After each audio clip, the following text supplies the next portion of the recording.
Assalamualaikum warahmatullahi wabarakatuh. Kami dari kelompok 5 kelas S1 3C yang beranggotakan Anissa Ramhadini, Azahra Dwi Zulfa, Dea Zulianti, Dwi Susanti, Hafila Putri Khairani, Maya Sari, Muhammad Rifan, dan Muti Kurnia Auliani.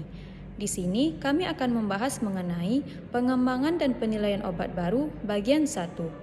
Dosen pengampu Pengembangan dan penemuan obat baru diperlukan untuk menjawab tantangan pelayanan kesehatan, baik untuk tujuan promotif, preventif, kuratif, maupun rehabilitatif. Pengembangan bahan obat diawali dengan sintesis atau isolasi dari berbagai sumber, yaitu pertama, tanaman atau glikosida jantung untuk mengobati lemah jantung. Yang kedua, jaringan hewan atau heparin untuk mencegah pembekuan darah. Yang ketiga, kultur mikroba atau penisilin G sebagai antibiotik pertama.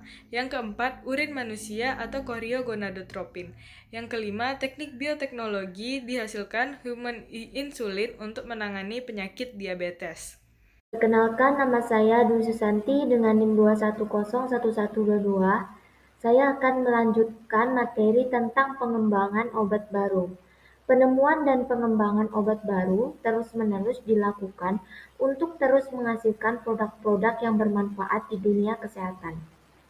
Cara yang paling pertama dikenal adalah berdasarkan pengalaman empiris secara turun-temurun. Penemuan obat kedua adalah melalui prosedur yang lebih ilmiah, yaitu dengan memahami tempat kerja obat sehingga dipahami interaksi obat dengan reseptor. Penemuan dengan cara ini biasanya dapat menjelaskan bagaimana mekanisme, efek terapi, dan efek samping dari obat tersebut. Cara yang ketiga, proses penemuan obat adalah cara kebetulan dalam meneliti atau perjalanan pemanfaatan obat tertentu. Cara penemuan obat baru yang keempat adalah melalui screening. Keempat cara penemuan obat tersebut memerlukan metode pembuktian yang dapat dipercaya dan memiliki nilai secara ilmiah. Sekian, terima kasih. Selanjutnya, tahapan pengembangan obat baru. Yang pertama, seleksian target kerja obat. Seleksian target kerja obat biasanya berupa sel, protein, gen, ataupun biofarmasetik. Suatu target obat yang baik adalah target yang dapat menyeleksi beberapa kandidat molekul obat yang secara aktif dapat berinteraksi dengan target sehingga dapat digunakan sebagai obat yang efektif. Yang kedua, screening senyawa obat. Ini dilakukan untuk mengidentifikasi senyawa yang akan bekerja di target yang diobati. Selanjutnya, formulasi secara komputasi. Dilakukan pendekatan secara komputasi atau in silico, salah satunya penambatan molekul secara kimiawi. Pendekatan secara kimiawi komputasi dapat digunakan untuk memprediksi aktivitas struktur, interaksi yang terjadi antara struktur interaksi yang terjadi antara struktur dengan molekul target atau antara sesama molekul obat. Selanjutnya, formulasi senyawa obat. Setelah mendapatkan senyawa obat yang sesuai Setelah mendapatkan senyawa obat yang sesuai, dibuat rancangan formula agar obat dapat diantarkan dengan baik pada target obat. Selanjutnya, uji praklinik in vitro dan in vivo. Uji praklinik merupakan persyaratan untuk uji calon obat. Dari uji ini diperoleh informasi tentang efek farmakologis, profil farmakokinetik, dan toksisitas calon obat. Yang terakhir adalah uji klinik atau clinical trial. Ini merupakan penelitian dilakukan pada subjek manusia. Umumnya uji klinis dilakukan pada pasien. Uji klinik atau penelitian eksperimental klinis dibedakan menjadi 4 fase, yaitu fase 1, fase 2, fase 3, dan fase 4. Sekian, terima kasih. tahap awal dalam pengembangan senyawa bahan obat baru atau dikenal dengan rancangan obat adalah mencari senyawa induk atau ada juga yang menyebut senyawa penuntun di mana di dalam strukturnya mengandung gugus farmakofor yaitu gugus inti senyawa yang tidak boleh hilang karena gugus ini yang akan berinteraksi dengan reseptornya dan memberikan aktivitas biologis. Uji praklinik atau investigational new drug. Uji praklinik merupakan persyaratan uji untuk calon obat. Dari uji ini diperoleh informasi tentang efek farmakologis, profil farmakokinetik, dan toksisitas calon obat. Uji dilakukan pada hewan. Hewan yang baku digunakan adalah galur tertentu seperti mencit, tikus, kelinci, marmut, hamster, anjing, dan beberapa uji menggunakan primata. Penelitian pada hewan juga dapat mempelajari sifat farmakokinetik obat, meliputi absorpsi, distribusi, metabolisme, dan eliminasi obat. Baik, perkenalkan nama saya Muhammad Rifan dengan NIM 2101139. Di sini saya akan menjelaskan tentang jenis-jenis uji praklinik. Uji praklinik ini ada beberapa jenis. Yang pertama, uji toksisitas in vitro, uji toksisitas in vivo, uji toksisitas akut, uji toksisitas subkronis.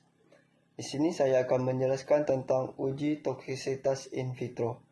Uji toksisitas ini adalah suatu uji untuk menentukan tingkat ketoksikan suatu bahan yang diuji menggunakan media biakan.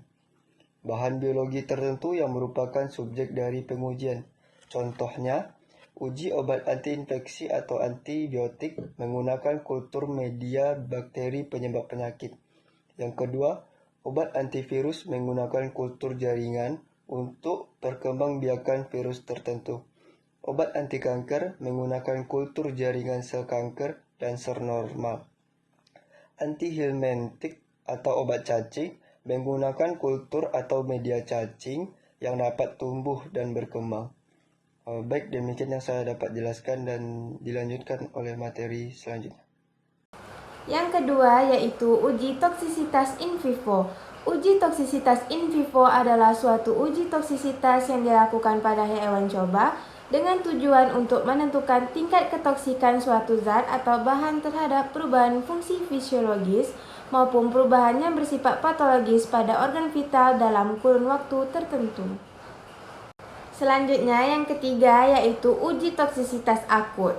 Suatu uji untuk menentukan tingkat ketoksikan suatu zat atau bahan yang dilakukan dalam kurun waktu tidak lebih dari 24 jam dengan dosis tunggal atau dosis yang berulang. Nah, yang terakhir yaitu uji toksisitas subkronis. Suatu uji untuk menentukan tingkat ketoksikan suatu zat atau bahan dengan dosis berulang dalam kurun waktu 14-90 hari. Tetapi WHO lebih menyarankan sampai 180 hari tergantung dari lama waktu pemakaian obat yang akan digunakan di klinik. Selanjutnya, tujuan pengembangan obat baru. Pengembangan senyawa bahan obat baru yang merupakan rekayasa struktur molekul obat tidak dapat dilepaskan dari sifat kimia fisikanya.